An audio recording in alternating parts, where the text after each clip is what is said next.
திருக்குறள்னு சொன்னீங்க. நான் ஒன்றும் அதில் மறுக்கலை சார். தெரியாமல் ஒரு நாள் என் பையனை பார்த்து கேட்டுட்டேன். டேய், மொத்த திருக்குறள் எத்தனைடான்னு. 4445. எனக்கு தூக்கி வாரி போட்டுச்சு. மொத்தமே 1330 தானேன்னு.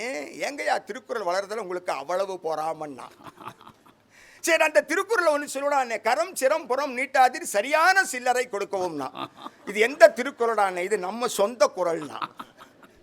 அதே திருவள்ளுவர் தான் பொருள் செயல் வகைன்னு ஒரு அதிகாரம் எழுதியிருக்கிறார். பொருள் செயல் வகைன்னு ஒரு அதிகாரம் எழுதி அதில் 10 திருக்குறளை சொல்லாரு. பொருளில்லார்க்கு இவ்வுலகம் இல்லை, அருளில்லார்க்கு அவ்வுலகம் இல்லை. ஆக அருளில்லார்க்கு அவ்வுலகம் இல்லைங்கிறது அப்புறம். இப்ப இருக்கக்கூடிய இந்த பொருளில்லார்க்கு இவ்வுலகம் இல்லைன்னா நாம் இந்த உலகத்தில் வாழ முடியுமா? அதனால தான் திருவள்ளுவன் செய்க பொருளை என்று ஒரு திருக்குறளை எழுதினார். ஒரு நாடு வளமாக வேண்டுமானால், ஒரு வீடு செழிக்க வேண்டுமானால், ஆன்மீகம் என்கிற அந்த பயிர் தழைக்க வேண்டுமானால், கனம் நடுவர் அவர்களே, இந்த பணம் என்கிற பொருள் வேண்டும். அதனால தான் அதுக்கு பொருள் ஆதாரம்.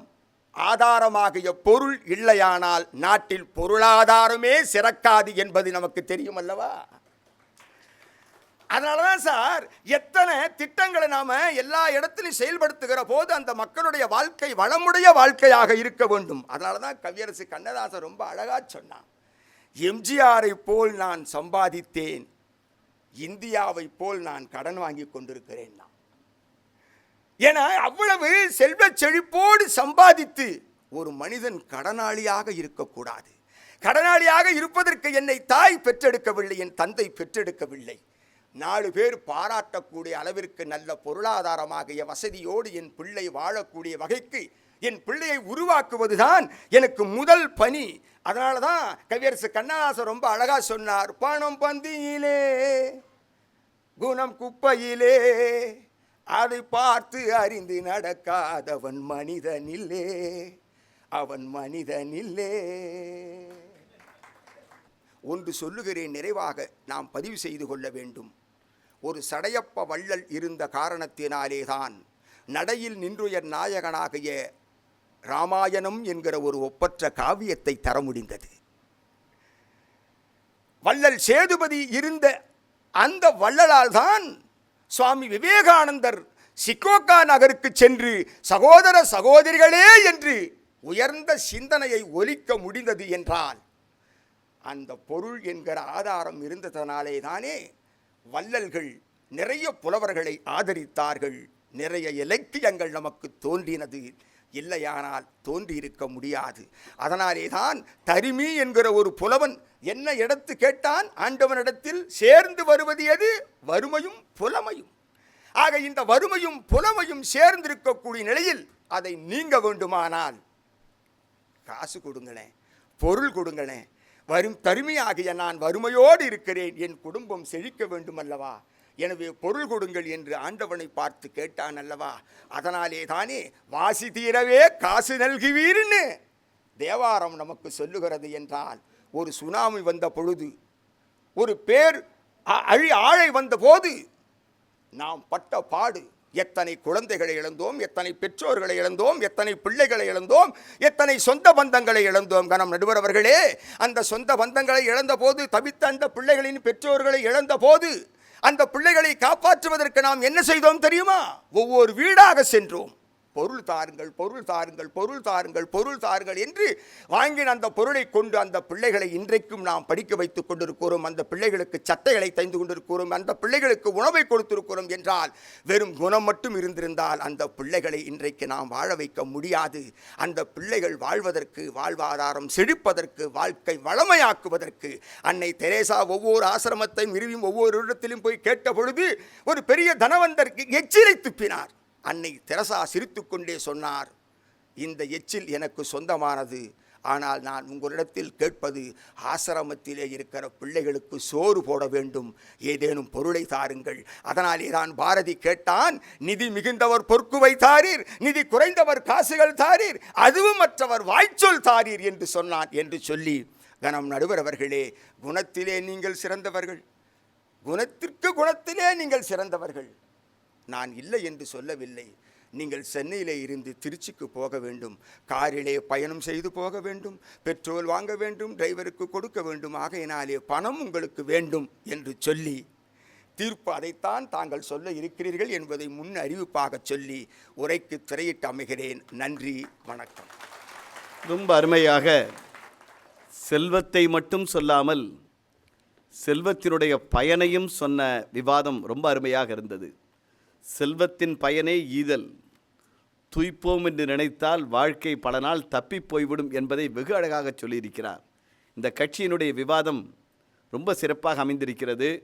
இப்போது குணமே என்று சொல்வதற்காக முனைவர் தேவி குணசேகரன் அவர்களை அன்பு பாராட்டி அழைக்கின்றேன். வந்தாயே தாயே வாமகளே என்றாயே தந்தாயே நாவில் சரம் சரமாய் தமிழ் வார்த்தை. உன்னை மறப்பேனா உன்னை பாடாதிருப்பேனா, என்னை எரித்தாலும் எரியும் என் நெருப்பினிலும் உன்னைத்தான் காணும் உலகம் தமிழ் தாயே. சின்ன மகள் உன்னை சிரம் தாழ்த்தி வணங்குகிறேன்.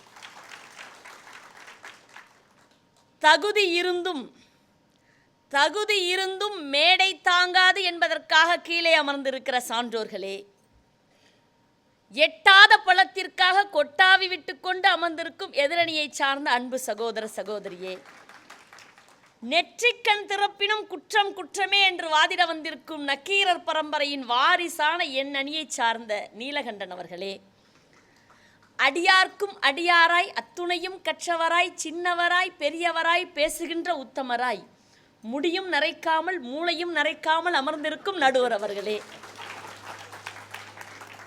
எனக்கு இதில் எல்லாமே சம்மதம்தான். இந்த சின்னவராயின்னு உயரத்தை சொல்லிட்டீங்களேன்னு ஒரு வருத்தம். நடுவர் அவர்களே, நீங்கள் குட்டையாக இருக்கிறீர்கள் என்று நீங்கள் ஒருபோதும் கவலை கொள்ளாதீர்கள். ஏன் தெரியுமா? உங்களிடம் பேசுபவர்கள் எல்லாம் குனிந்துதான் பேச வேண்டும். நீங்கள் எப்பொழுதும் தலை நிமிர்ந்துதான் பேசுவீர்கள். அதற்காக இருமாப்பு கொள்ளுங்கள். என்ன நிமிர வச்சதே என் உயரம்தான். ஆமாம்.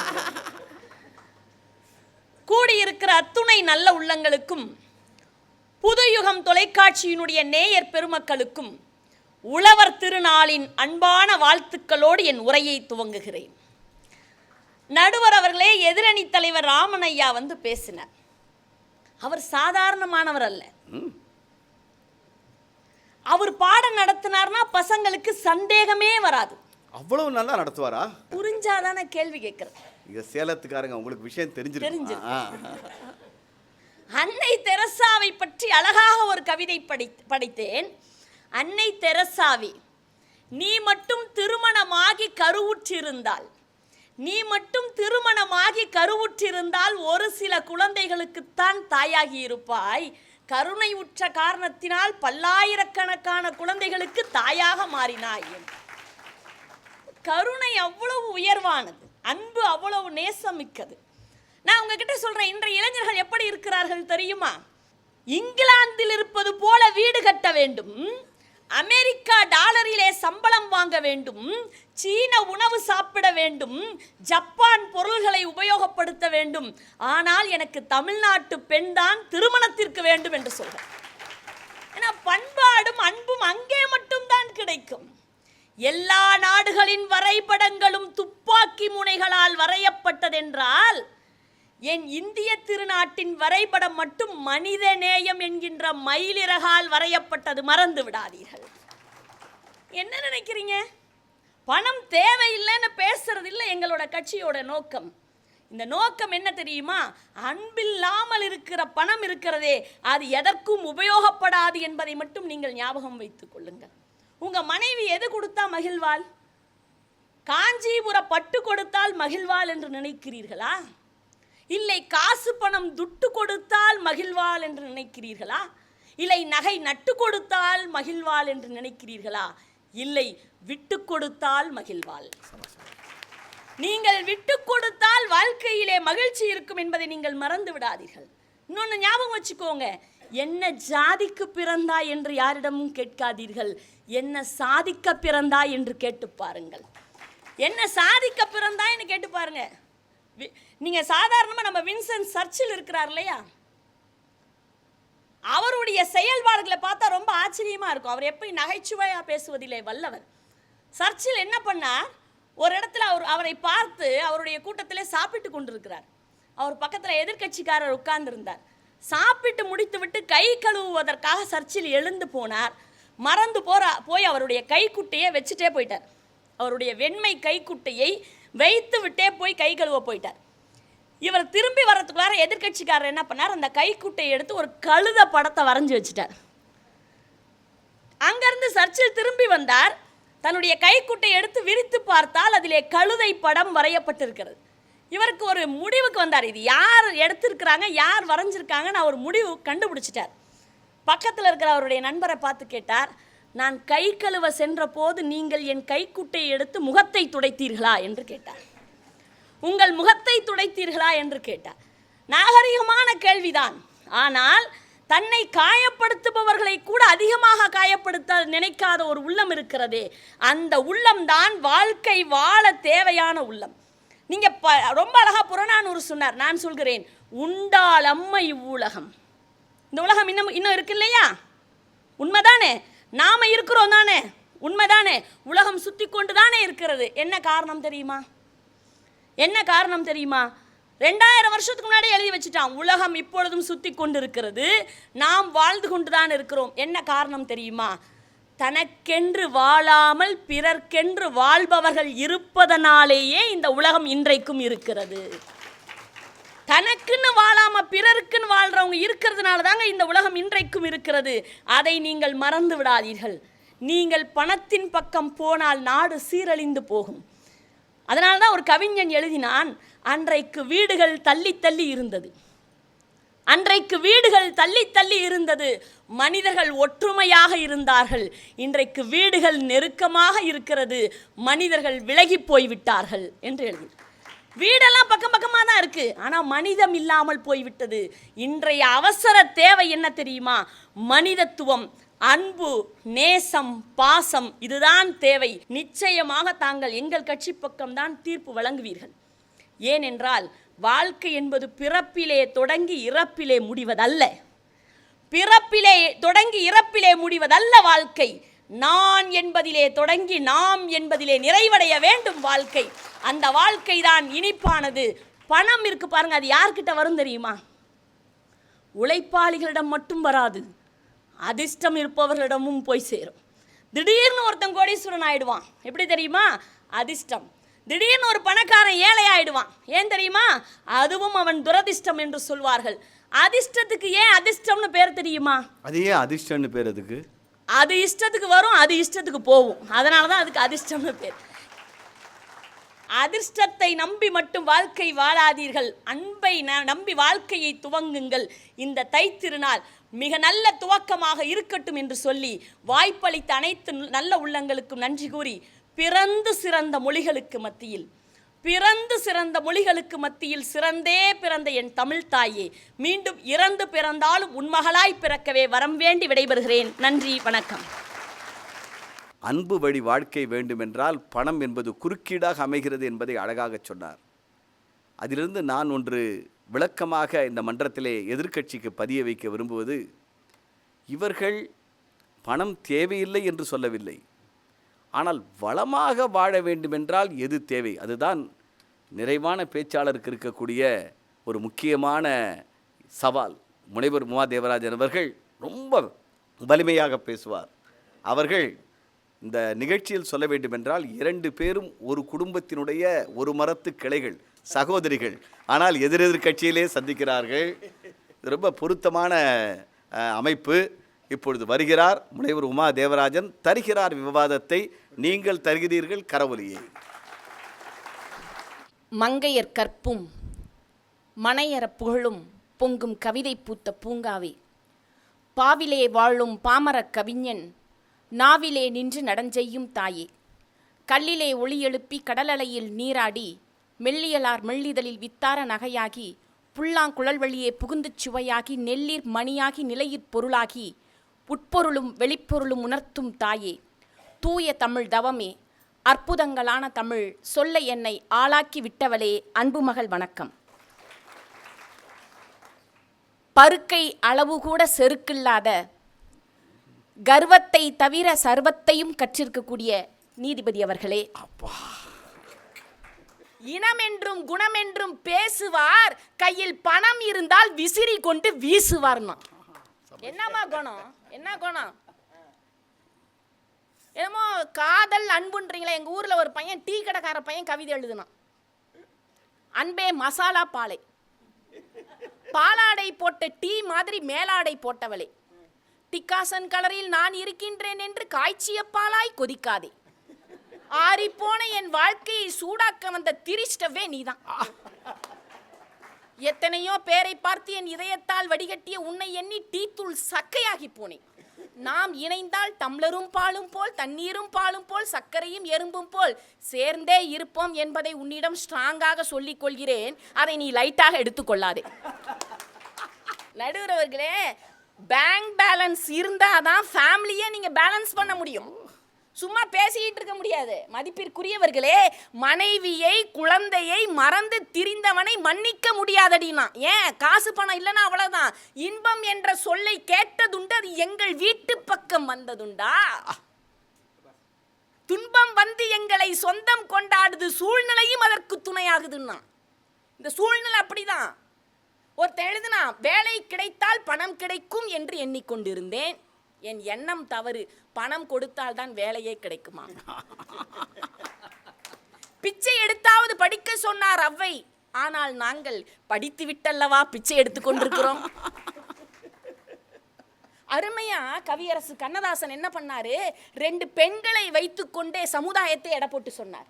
அங்கே பார் அங்கே அடுத்தகத்து அன்னத்தை, காய்ந்த அவரைக்காய் போன்ற மேனியை பார், இங்கே உனக்கோ இடையே தெரியவில்லை, அங்கே அவளுக்கோ இடையென்ற அங்கமே இல்லை. முந்தா நாள் வாங்கி வந்த முருங்கைக்காய் கால் முளைத்து வந்ததென வாடுகின்றாள், நீயோ சந்தையிலே வாங்கி வந்த ஜாதி பரங்கிக்காய் உயிர் கொண்டு வந்ததென உருண்டு திரண்டு விட்டாய். நீயும் பெண் அவளும் பெண் என்றேன் நான், அழுதாள் அவள். என் கண்ணே அழாதடி, உன்னை நான் சொல்லவில்லை, உள்ளோர்க்கும் இல்லோர்க்கும் தலைவன் பிரித்துரைத்த தத்துவத்தை நான் உரைத்தேன். ஏங்குகின்ற நெஞ்சம் ஏங்குவதும் ஆபத்து, வீங்குகின்ற செல்வம் வீங்குவதும் ஆபத்து, அங்கம் பருத்து விட்டால் அழகு கலைகளுக்கே பங்கம் வருவது போல் பணமும் ஒரு பக்கம் சேர்ந்து கொண்டே போனால் சீர்மிகுந்த சமுதாயம் சிறப்பிழந்து போக முடியும். நாங்க கேட்கறது வளமான வாழ்க்கைக்கு, ஒரு விதவையின் கண்ணீரை துடைக்காத, ஒரு ஏழைக்கு ரொட்டி துண்டு கொடுக்காத, மதத்தின் மீதும் ஆன்மீகத்தின் மீதும் எனக்கு நம்பிக்கை இல்லைன்னு சிக்கோகோல விவேகானந்தர் பேசினார். மதமே தேவையில்லை, சமயம் தேவையில்லை, ஆன்மீகம் தேவையில்லை, உணவு தேவை மக்களுக்கு. ஏன்? உணவு இல்லைன்னா சமூகமே உருப்படாமல் போய்விடும். அடிப்படையை நாங்கள் பேசிக்கொண்டிருக்கிறோம், ஆதாரத்தை பேசிக்கொண்டிருக்கிறோம், அஸ்திவாரத்தை பேசிக்கொண்டிருக்கிறோம். வந்த சுதந்திரம் ஏழைக்கல்ல, அவை வாழும் முதலைகள் தூங்க, பசி வாட்டும் வயிர்கள் ஏங்க, இப்படியே பசி நீளும் என்றால் இது என்ன சுதந்திர பூமி? ஏன் இத்தனை ஆயிரம் சாமினா? அன்பிற்கினியவர்களே, உன்னை தெரிஞ்சுக்கோங்க. என்னமோ குடும்பம்லாம் அப்படியே மனைவி, ஏங்க என் தங்கச்சி தான் எதிர்த்தாப்புல உட்காந்துருக்கு. இவ கல்யாணத்தப்ப எங்கள் அப்பா மண்டபத்துக்கு வெளியில் தேம்பி தேம்பி அழுதார். எங்கள் அப்பா, நான் போய் சமாதானப்படுத்தினேன், எங்கள் அம்மா போய் சமாதானப்படுத்தினாங்க. எங்கள் அப்பா கேட்கவே இல்லை, ரொம்ப செல்லம். இந்த அன்பான பொண்ணை விட்டு பிரிய ரொம்ப கவலைப்பட்டார். இருக்கும் மாதிரி இருக்கும். கடைசியாக எங்கள் தங்கச்சி மாப்பிள்ளையே மணவரை விட்டு கீழே இறங்கி போய், மாமா அழாதீங்க மாமா. எதுக்கு மாமா அழறீங்க? உங்கள் பொண்ணு வந்து கண்ணில் இருந்து தண்ணியே வராது, நான் நல்லா பார்த்துக்கிறேன். வேணா சமையலுக்கு உங்கள் பொண்ணு வெங்காயமே போட வேண்டாம், அப்படியே போடுறதா இருந்தாலும் நானே உரிச்சு கொடுத்துட்றேன் அப்படின்லாம் சொன்னார். உடனே எங்கள் அப்பா சொன்னார், அதுக்கெல்லாம் நான் அழலை மாப்பிள்ள. நான் எதுக்கு தெரியுமா அழறேன்?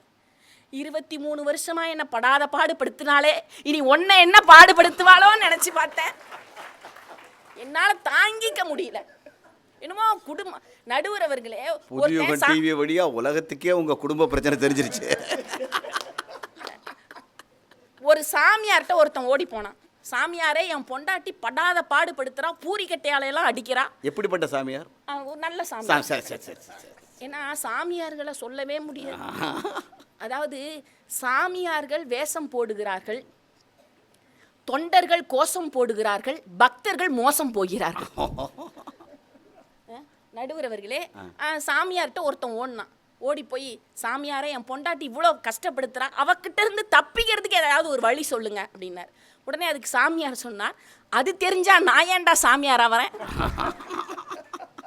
மனசை புரிஞ்சிக்க முடியாது. அதனால தான் கண்ணதாசன் சொன்னாரு, காட்டு மானை வேட்டையாட விளங்கவில்லையே, இந்த வீட்டு மானின் உள்ளம் ஏனோ புரியவில்லையே, கூட்டு வாழ்க்கை குடும்ப வாழ்க்கை புரியவில்லையே, நான் கொண்டு வந்த பெண் மனதில் பெண்மை இல்லையே, கடவுள் மனிதனாக பிறக்க வேண்டும், அவன் காதலித்து வேதனையில் வாட வேண்டும், பெண்ணென்றால் என்னவென்று தெரிய வேண்டும், அவனை அழைத்து வந்து ஆசையில் மிதக்க விட்டு ஆடடா ஆடு என்று ஆட வைத்து பார்த்திருப்பேன், படுவான் துடித்திடுவான் பட்டதே போதும் என்பான், பாவியவன் பெண் குலத்தை படைக்காமல் நிறுத்தி வைப்பான்.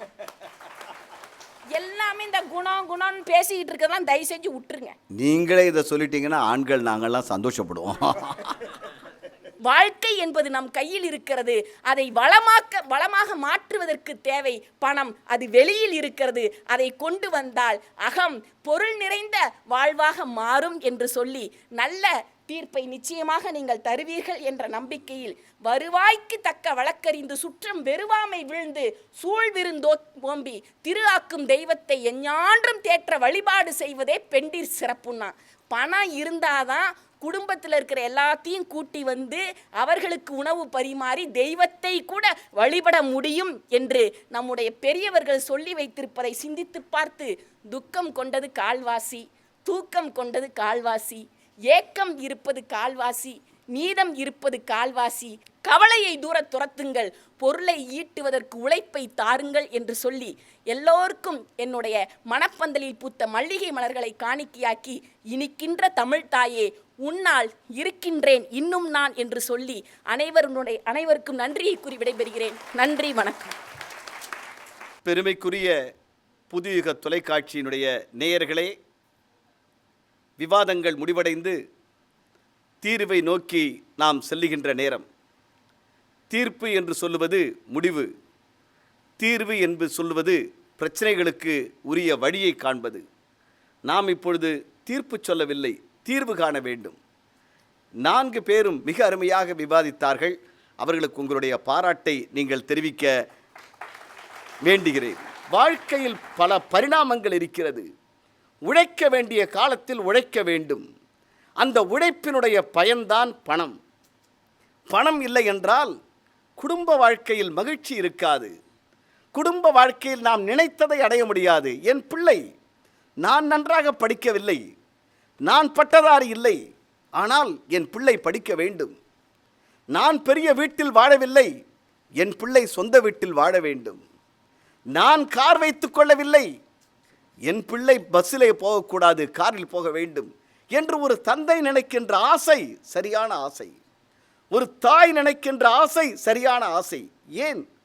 ஒரு முதியோரை காப்பாற்ற வேண்டும் என்றால், அந்த முதியோருக்கு மருத்துவ சிகிச்சை தர வேண்டும் என்றால் எனக்கு பணம் தானே வேண்டும். என் மனதில் என் தாய் மீது ஆசை இருக்கலாம், என் தாயை காப்பாற்ற வேண்டும் என்ற எண்ணம் இருக்கலாம், என் தாய் நன்றாக இருக்க வேண்டும், 100 ஆண்டு காலம் இருக்க வேண்டும் என்று நினைக்கலாம். எப்படி வைத்திருப்பது? என் வலிமையான காலத்தில் நான் பொருளை சேர்க்க வேண்டும். பொருள் எப்படி வாழ்க்கையை வளப்படுத்தும் என்பதை ரொம்ப அழகாக இந்த கட்சிக்காரர்கள் சொன்னார்கள். பொருள் இல்லை என்றால் அது வாழ்க்கையே இல்லை. நீங்கள் என்ன கனவுகளை கண்டாலும் அது நனவாக வேண்டும் என்றால் பொருள் வேண்டும். எவ்வளவோ குடியரசுத் தலைவர்கள் இருந்திருக்கிறார்கள். ஆனால் இந்த உலகத்தில் வாழ்க்கையை பிரட்டி போட்டு மற்றவர்கள் வாழ வேண்டும் என்று நினைத்த குடியரசுத் தலைவர் டாக்டர் அப்துல் கலாம் என்பதை நாம் அனைவரும் நினைக்கிறோம். அவர்கள் பக்கத்திலே பாரதிதாசன் பல்கலைக்கழகத்திலே அவர் பட்டமளிப்பு விழாவுக்கு வந்தபோது உட்கார்ந்திருக்கின்ற வாய்ப்பு எனக்கு கிடைத்தது.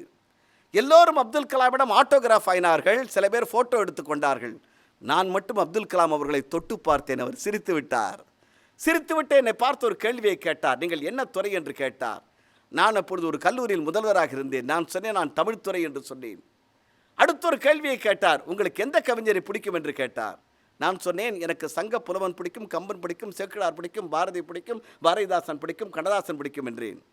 அடுத்த ஒரு கேள்வியை கேட்டார். அதில் யாரை ரொம்ப பிடிக்கும் என்று கேட்டார். நான் சொன்னேன், எனக்கு பாரதியை ரொம்ப பிடிக்கும் என்று சொன்னேன். நான் அடுத்தது ஒரு கேள்வி எதிர்பார்க்கவில்லை. அவர் ஏன் பிடிக்கும் என்று கேட்டார். அப்பொழுது நான் சொன்னேன், பாரதியை ஏன் பிடிக்கும் தெரியுமா? பாரதி வாழ்ந்த காலத்தில் அவன் பொருளை பெரிதாக நினைக்கவில்லை, இந்திய சமுதாயத்தை பெரிதாக நினைத்தான் என்ற காரணத்தினால் பாரதியை பிடிக்கும். இப்பொழுது எனக்கு ஒரு வாய்ப்பு கிடைத்தது. நான் அவரை பார்த்து ஒரு கேள்வியை கேட்டேன். நீங்கள் பெரிய விஞ்ஞானி, உங்களுக்கு யார் முன்மாதிரி என்று கேட்டேன். சத்தியமாக நான் நினைத்தேன் ஒரு ஐன்ஸ்டீனை, ஒரு நியூட்டனை சொல்லுவார் என்று எதிர்பார்த்தேன். எனக்கு திகைக்கின்ற அளவிலே ஒரு பதிலை சொன்னார். எனக்கு யார் முன்மாதிரி தெரியுமா? திருச்சியில் புனித வளனார் கல்லூரியில் லாலி ஹாலில் எனக்கு தமிழ் பாடம் எடுத்த ஐயம்பெருமாள் கோனார் தான் எனக்கு முன்மாதிரி என்று அப்துல் கலாம் சொன்னார். எனக்கு வியப்பாக இருந்தது. இவர் ஒரு பெரிய விஞ்ஞானி, அவர் ஒரு தமிழாசிரியர், இவர் எப்படி இவருக்கு முன்மாதிரி? நான் இதை எதற்காக சொல்கிறேன்? நமக்கு நல்ல முன்மாதிரிகள் தேவை. ஆங்கிலத்திலே ரோல் மாடல் என்று கூறுகிறோமே, நல்ல முன்மாதிரிகள், வாழ்வதற்கு நல்ல முன்மாதிரிகள் தேவை. இவரை மாதிரி வாழ வேண்டும், இவரைப் போல இருக்க வேண்டும், இவரைப் போல உயர வேண்டும், இவர் பெயர் சொல்ல வேண்டும், மாபெரும் சபையில் நீ நடந்தால் மாலைகள் வந்து விழ வேண்டும், அவனை மாற்று குறையாதவன் என்று ஊர் சொல்ல வேண்டும். எங்கூரில் ஒருத்தர் இருக்காரு, அவருக்கு 55 மாலை விழுந்தது மேடையில், மூஞ்சி மட்டும் வாழைப்பூ மாதிரி இருந்தது. ஏன் சார்னு கேட்டேன். 56 பேருக்கு பணம் கொடுத்தேன், ஒரு ரூபாய் ஏமாற்றிட்டு போயிட்டான் அப்படின்னாரு. அப்படி மாலை விழக்கூடாது, மாலைகள் தானே வந்து விட வேண்டும், பாராட்டு தானே இருக்க வேண்டும், அப்படி பெருமை அடைய வேண்டும். நான் அப்துல் கலாம் அவர்களை பார்த்து கேட்டேன், உங்களுக்கு யார் முன்மாதிரின்னு. அப்போ சொன்னதை நான் ஏன் நினைக்கிறேன் தெரியுமா? நான் இந்த பாரதியாருடைய பாட்டை அவர் நடத்துகின்ற போது, வானத்து சாத்திரம் அறிவோம், தெருக்கூட்டும் சாத்திரமும் தெளிவோம் என்ற வைர வரிகள் அப்துல் கலாமை உருவாக்கி இருக்கிறது என்றால், இந்த புது யுகம் பல அப்துல் கலாமை உருவாக்கும் என்ற நம்பிக்கையை இந்த தொலைக்காட்சியின் மூலமாக தெரிவிக்க கடமைப்பட்டிருக்கிறேன். எப்படி வாழ வேண்டும்? பணம் என்பது இல்லை என்றால் வாழ்க்கை இல்லை. ஒரு குடும்பம் நன்றாக இருக்க வேண்டும், ஒரு திருமணத்தை நன்றாக நடத்தி பார்க்க வேண்டும், பிள்ளையை படிக்க வைக்க வேண்டும். எது தேவை? அறிவு இருக்கலாம், ஆற்றல் இருக்கலாம், திறமை இருக்கலாம், புரிந்து கொள்கின்ற தன்மை இருக்கலாம், விட்டு கொடுக்கின்ற தன்மை இருக்கலாம். எல்லாவற்றையும் இணைப்பதற்கு, இந்த மலர்களை இணைப்பதற்கு நாராக இருக்க வேண்டியது எது? பணம் என்ற ஒரு இழை இல்லை என்றால் எல்லாம் அப்படியே விட்டு விட்டு பிரிந்துவிடும். அதைத்தானே கவிஞர்கள் அழுத்தி சொன்னார்கள். செல்வம் இருக்கிறதே, அது இந்த உலக வாழ்க்கைக்கு தேவையப்பா, அது இல்லை என்றால் உன்னால் வாழ முடியாது, ஏன் நகர முடியாது. பணம் என்பது இருக்கிற போது அதனுடைய அருமை தெரியாது, பணம் இல்லாத போதுதான் அந்த அருமை அதிகமாக தெரியும். நீங்கள் நினைத்து பாருங்கள், என் பையில் 99 ரூபாய் இருக்கிறது, நான் பேருந்தில் ஏறிவிட்டேன், பயணச்சீட்டு 100 ரூபாய், ஆனால் என் பையில் 99 ரூபாய் இருக்கிறது. ஒரு கல்லூரியினுடைய முதல்வர், ஒரு பல்கலைக்கழகத்தினுடைய ஆட்சிக்குழு உறுப்பினர், இத்தனை பெருமையும் உலகம் முழுக்க சில ஏடுகளிலே சில நாடுகளிலே கால் வைத்து பதித்தவன், சில நூல்களை எழுதியவன், இருந்தாலும் அந்த கண்டக்டர் கேட்கிற போது அந்த பேருந்தில் யாரும் எனக்கு தெரியாது, பையில் இருப்பது 99 ரூபாய். ஐயா, 1 ரூபாய் குறைகிறது ஐயா, நீங்கள் என்னை பார்த்து என் தமிழுக்காக என்னை அழைத்து செல்லக்கூடாதா என்று சொல்லுவார். அவர் என்ன சொல்லுவார்? 1 ரூபாய் எடுத்துட்டு வா, இல்லைன்னா இப்போ இங்கே இறக்கி விட்டுறேன்னு சொல்லுவாரே தவிர என்னை அழைத்து செல்ல மாட்டார். இந்த இல்லாத 1 ரூபாய்க்கு மதிப்பு இருக்கிற 99 ரூபாய்க்கு கிடையாது. இந்த பணம் இருக்கிறதே, அது இருக்கின்ற போது தெரியாது, அது இல்லாத போது தெரியும்.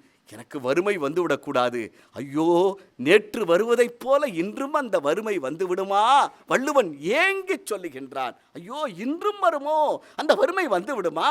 அந்த வறுமை வரக்கூடாதே, வறுமை இல்லாமல் இருக்க வேண்டும், நல்ல வாழ்க்கை வாழ வேண்டும் என்பதற்காகத்தான் இந்த உலகத்தில் வீட்டிலும் நாட்டிலும் இளைஞர்களுடைய வாழ்க்கையிலும் உழைப்பதற்குரிய அந்த பெருமையை தந்து, உழைப்பின் பயனை தந்து, அதற்காக பொருளை ஈட்டி புலவர்களை நாடி சென்றார்கள், சென்று பொருள் பெற்று வந்தார்கள் என்பதை புகழாக பாடினார் என்றால், வாழ்க்கையை வளமாக்குவது பணமே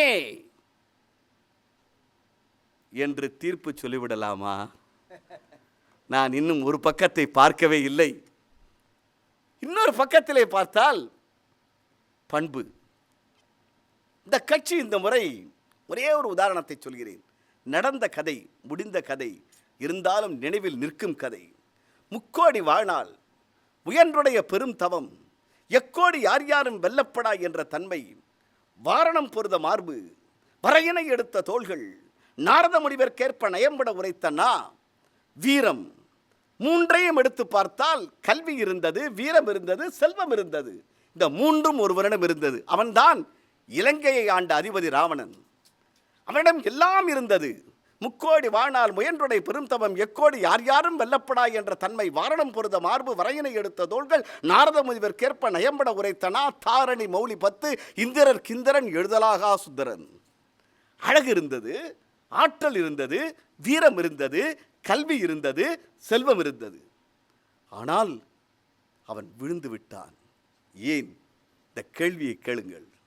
அதற்கு பதில் தருவது எதுவென்றால் நம்முடைய திருக்குறள். என்ன காரணத்தினால் விழுந்தான்? இவ்வளவு வலிமையுடையவன் விழுந்திருக்கலாமா? இவ்வளவு செழுமையுடையவன் விழுந்திருக்கலாமா? இவ்வளவு ஆற்றல் பெற்றவன் அழிந்திருக்கலாமா? கொஞ்சம் நினைத்து பாருங்கள். ஒரே ஒரு காரணம்தான். பிறன் மனை நயந்தான் என்ற ஒரு காரணத்தினால், நெஞ்சில் சீதையை நினைத்தான் என்ற காரணத்தினால் விழுந்தான் என்றால், எவ்வளவு செல்வம் இருந்தாலும் நல்ல குணம் இருந்தால்தான் மனிதனால் வாழ முடியும் என்பதை தெரிந்து கொள்ள வேண்டும். கொஞ்சம் நன்றாக பாருங்கள். இந்த நாக்குக்கு மட்டும் கடவுள் என்ன சொல்லியிருக்கிறான்? எப்படி பழக வேண்டும் என்ற பண்பை கற்றுத் தந்திருக்கிறான். இந்த நாக்கு மற்றதுக்கெல்லாம் பூட்டு கிடையாது, நாக்குக்கு மட்டும்தானே பூட்டு. 32 பல்லு. சில பேருக்கு கொஞ்சம் குறைஞ்சிருக்கலாம், அது அவங்கள வளர்த்துக்கிறத பொறுத்து இருக்கு. பல்லு 32. அதை நாக்கை சிறப்பாக வச்சிருக்கான். ஏன் தெரியுமா? நீ செம்மையான சொற்களை சொல்ல வேண்டும். நாக்கை நரம்பில்லாமல் வச்சிருக்கான். ஏன் தெரியுமா? மென்மையான சொற்களை சொல்ல வேண்டும். நாக்கை ஈரமாக வச்சிருக்கான். ஏன் தெரியுமா? நீ நல்ல மென்மையான சொற்களை சொல்ல வேண்டும். இப்படி ஒரு நாக்கை வைத்திருக்கிறான். அதே யாகாவராயினும் நாகாக்க. அடுத்த கல்வி கேட்டான் வள்ளுவரை. காவாக்கால் சோகாப்பர் சொல்லிழுக்கப்பட்டு. நீங்கள் சினமில்லாமல் வாழ கற்றுக் கொடுக்க வேண்டும், கோபப்படாமல் வாழ கற்றுக் கொடுக்க வேண்டும், பொறுமையாக வாழ கற்றுக் கொடுக்க வேண்டும், வாழ்க்கையிலே பெரியவர்களை மதிக்க கற்றுக்கொள்ள வேண்டும், விட்டு கொடுக்க கற்றுக் கொடுக்க வேண்டும். அதைத்தான் அழகாக சொன்னார்கள். விட்டு கொடுத்தவர்கள் கெட்டு போனதில்லை, கெட்டு போனவர்கள் விட்டு கொடுத்ததும் இல்லை என்பதை மறந்து விடாதீர்கள். நிறைவாக என் தீர்ப்புக்கு சாதகமாக இந்த கட்சியிலிருந்து பேசியதை மட்டும் நான் எடுத்து தீர்ப்பு சொல்கிறேன். நாகரிகம் என்றால் என்ன, பண்பாடு என்றால் என்ன என்று ஒருவரிடம் கேள்வி கேட்டார்கள். புதுயுகம் தொலைக்காட்சி பல விஷயங்களிலே புதுமையை செய்திருக்கிறது. இந்த புதிய தமிழ்ச் செய்தியை நாம் சமுதாயத்திற்கு கொண்டு செல்ல வேண்டும். நாகரிகத்துக்கும் பண்பாட்டுக்கும் வேறுபாடு இதுதான். வடநாட்டு நாகரிகம் என்கிறோம், தமிழக பண்பாடு என்கிறோம். இதற்கு வேறுபாடு என்ன? நாகரிகம் என்பது எனக்கு மேலே இருக்கின்றவனுக்கு நான் மரியாதை செய்வது நாகரிகம். எனக்கு மேலே உயர்வாக பணத்தால் பதவியால் எனக்கு மேலே இருக்கின்றவனுக்கு நான் மரியாதை செய்வதற்கு நாகரிகம். பணத்தாலும் பதவியாலும் வாழ்க்கையிலும் எனக்கு கீழே இருக்கின்றவனுக்கு நான் மரியாதை செய்வதற்கு பெயர்தான் பண்பாடு என்று உலகத்திலே சொன்னார்கள்.